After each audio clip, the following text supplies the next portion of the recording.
Because Turkey has a very important strategic role in the Middle East, and in order to establish peace in the region, these two countries, America and Turkey, should unite and act together, according to us.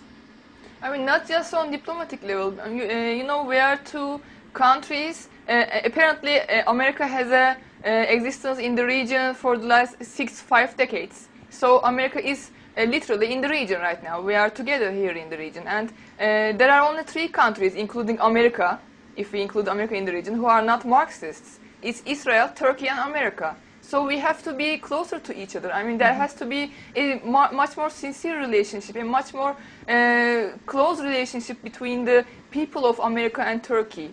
In order to educate people in the region, this is so essential. You know, the big thing here that is really nice that we keep going back to is the Turkish Islamic Union. Because when you look at the way this is structured with the different countries in the area and the benefits that it could have for not only Turkey and America and Israel and even Syria and the surrounding countries, there's a lot of work that I think the U.S. can be involved in with the formation of the Turkish Islamic Union. And I don't know how much you know about this yet, Scotty, but there is a push on right now to get this formed. And what it will do is actually open up this kind of travel you're talking about, hopefully in the Middle East, and hopefully a little more around the world. And that will encourage more economic trade and people getting to know each other more in the 3 different countries in communication. Because you're right when you say that with the security we have, the national borders have tightened up. And we have the United Nations, NATO, the European Union. We have a lot of different factions that are involved in these areas, are involved in all of the skirmishes and the wars. And we've actually been in the Middle East since 1953. And that was a coup on Iran. So there are a lot of different factions that you have to look at when you look at relations between the West and the East.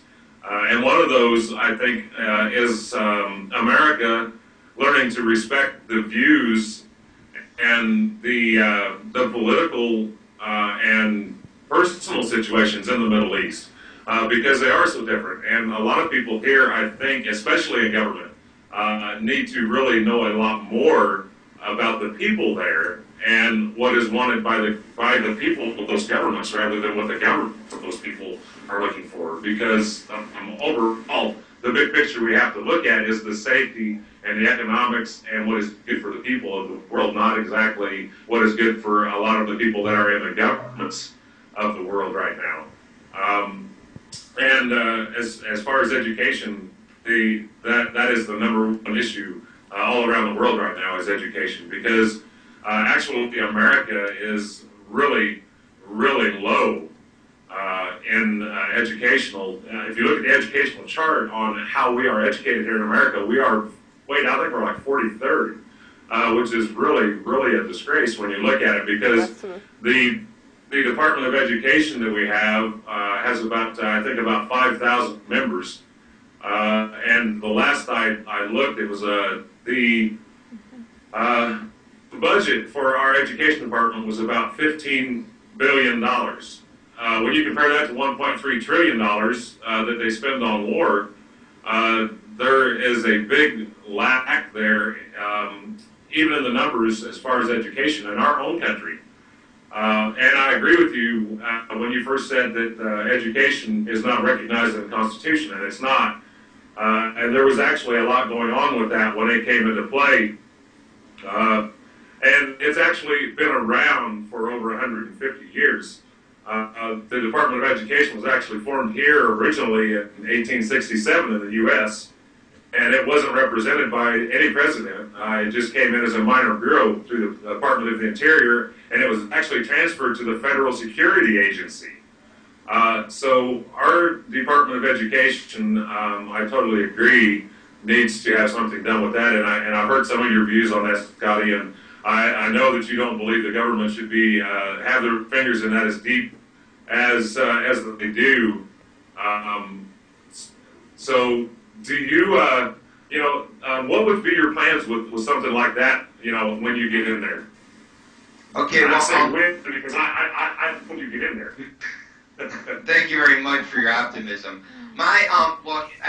Speaking just as a person who had been a student, and I mean, it's kind of interesting looking back and now being a half century old, being able to actually kind of compare the changes that have happened in this country over time. And I remember listening to my grandparents when they used to tell me things, I used to say, wow, it's amazing you've seen all these changes. And I'm not sure the changes I've seen are quite as good as the ones that they've seen. Some of them yes, some of them no. But there was no Department of Education when I was a student. And the generation that preceded me, the generation of Americans that had put people on the moon, they did not have a Department of Education. The excellence of education in the United States has been on the decline since then. Now, whether or not that's because of or in spite of or whatever the Department of Education, it certainly hasn't helped us. And it has, and as I have mentioned earlier, it's not within the enumerated powers directly anyway. So I really would want to see that money stay in the communities, in the states, or in the pockets of the parents, but not going up to the federal government and trickling back to the states. And the other thing that comes with that money, it's not just a matter of the money being moved around like a shell game, but we also, of course, there's a cost that decreases those dollars that are returned to the community to maintain this bureaucracy.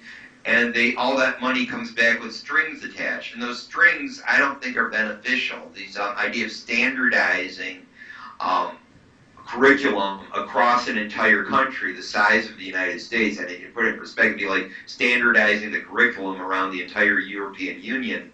I don't think that is beneficial. I think just the opposite, in fact. I think as many different manners of education that we can make available to people, to let people choose what modality of learning works best for them, that's the best approach. And what we have right now in our classrooms is really something I think called the Prussian model.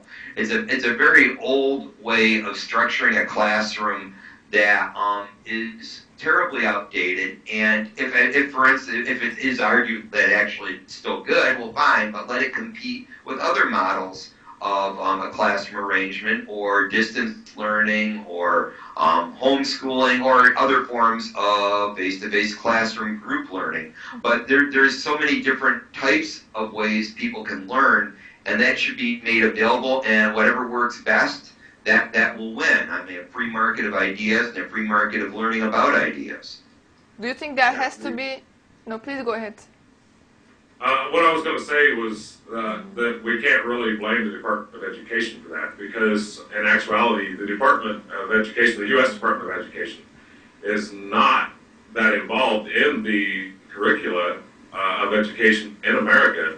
Actually, if you look up their mission statement, it's to promote student achievement and preparation for global competitiveness by fostering educational excellence and ensuring equal access. And that in itself, if you look at education around the world, I think that is a big misnomer on the part of their mission, because I too I'm actually getting ready to go back and finish my last year of college right now.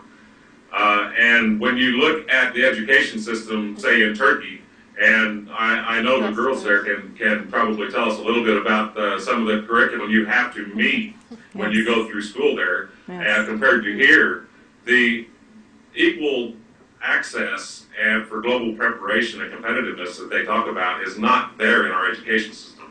And this is something that should be on a local level. I agree, and actually this is something that should start at home, but we have to start educating parents before they're parents to be able to teach their children how important this is.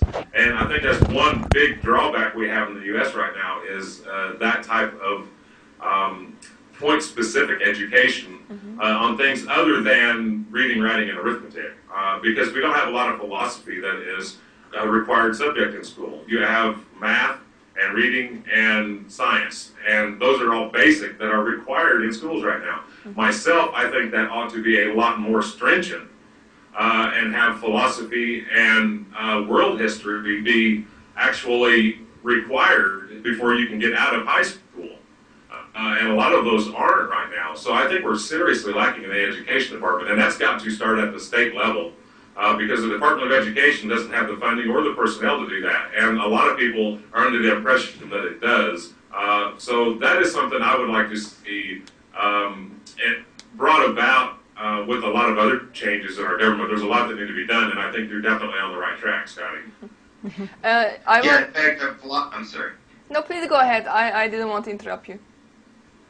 Okay, now I was just going to say, yeah, philosophy I think is really, I agree 100%. We need to have more philosophy at all levels of school. And I mean, I had the good fortune of going to a private school where we kind of had a philosophy permeating the entire curriculum, and it was called the Detroit Waldorf School, based upon the philosophy of anthroposophy, which was developed by a German person named Rudolf Steiner. So in that context, I actually learned quite a lot that I would not have learned had I been in the public system. I did get in the public system as a high school student.